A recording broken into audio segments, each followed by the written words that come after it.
नमस्कार किसान भाइयों, स्वागत है आपका शिवाजी कृषि फार्म पर। किसान भाइयों, पिछले वीडियो में हमने आपको बताया था कि पहले गेहूं में पहली सिंचाई के समय आपको कौन कौन सी खाद लेना है। आज हम बात करने वाले हैं कि आपको पहला खाद डालते समय कौन कौन सी बातें हैं जिनका आपको विशेष रूप से ध्यान देना होगा, क्योंकि अगर आप ज़्यादा से ज़्यादा अपने उत्पादन के लिए अपने गेहूं के खेत में खाद डालते हैं, लेकिन अगर आप उस खाद को सही तरीके से नहीं डालते हैं तो उससे आपको उतना फ़ायदा नहीं मिलेगा जितना फ़ायदा आपको खाद से मिलना चाहिए।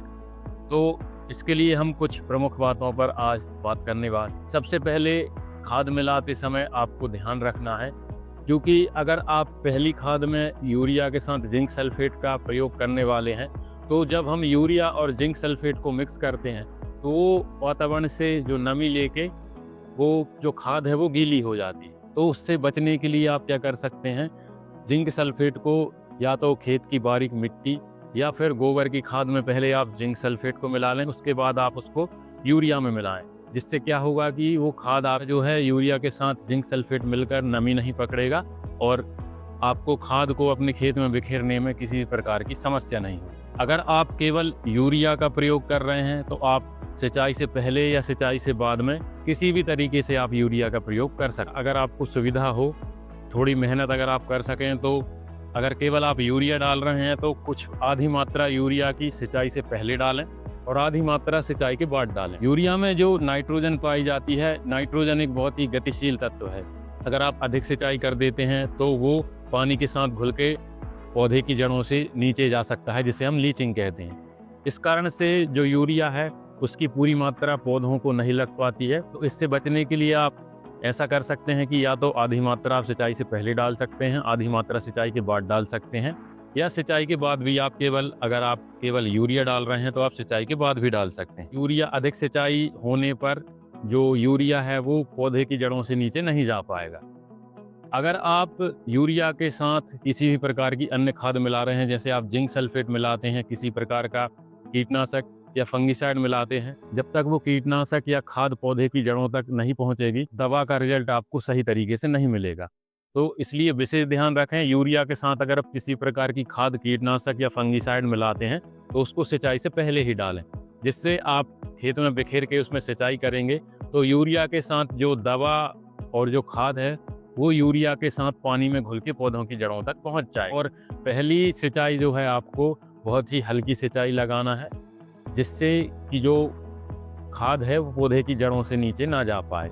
या अधिक मात्रा में अगर आपके खेत में पानी भर जाएगा तो मिट्टी से जो है हवा निकल जाएगी और पौधों को सांस लेने के लिए ऑक्सीजन नहीं मिलेगी, जिससे आपका जो गेहूं का खेत है वो पीला पड़ सकता है। तो यही मुख्य कारण है किसान भाई पहली सिंचाई पर पानी अधिक मात्रा में लगा देते हैं, जिससे मिट्टी में नमी की मात्रा अधिक हो जाती है, मिट्टी से जो हवा है वो बाहर निकल जाती है और पौधों को पर्याप्त मात्रा में ऑक्सीजन नहीं मिल पाती है, जिससे उनके भोजन बनाने की प्रक्रिया बाधित हो जाती है और जो पौधा है वो पीला पड़ जाता है। सिंचाई आपको संतुलित मात्रा में करनी है, 4 से 7-8 घंटे की आपको सिंचाई करनी है। आपके खेत में जो नमी की मात्रा है उस हिसाब से आप अपने खेत में सिंचाई करें।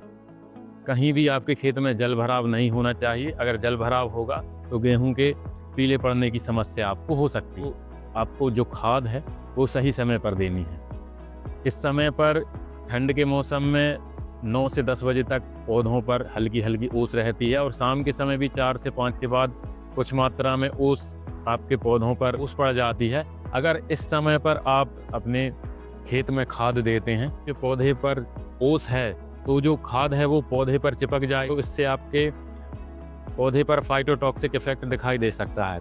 यूरिया की अधिक मात्रा आपके पत्ते को जला सकती है।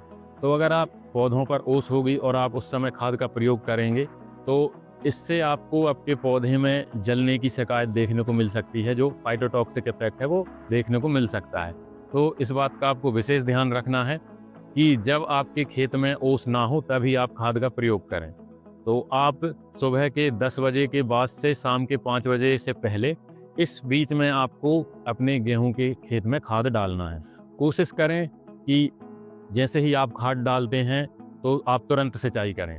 यूरिया के साथ समस्या ये है, अगर आप यूरिया को पहले खेत में डाल देते हैं और सिंचाई आप लेट करते हैं तो वाष्पीकरण के कारण यूरिया की कुछ मात्रा अमोनिया गैस में बन के वातावरण में चली जाती है, और अगर आप अधिक सिंचाई लगाते हैं तो जो यूरिया है वो लीच डाउन होकर पौधों की जड़ों से नीचे चला जाता है, जिससे आपको यूरिया का रिजल्ट नहीं मिलता है। तो इन बातों का आपको खास ध्यान रखना है कि जब भी आप अपने खेत में खाद डालें, खाद डालने के तुरंत बाद आपको जितना जल्दी से जल्दी हो सके आपको अपने खेत में सिंचाई कर देनी है, जिससे आपके जो है यूरिया का आपको ज़्यादा से ज़्यादा रिजल्ट मिलेगा।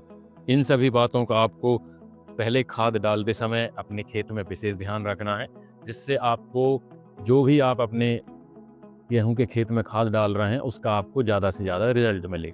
इसी तरह खेती से जुड़ी जानकारी के लिए मेरे यूट्यूब चैनल को सब्सक्राइब कर लें और बेल आइकन को भी प्रेस कर लें, जिससे आने वाले वीडियो का नोटिफिकेशन आपको मिलता रहे। धन्यवाद।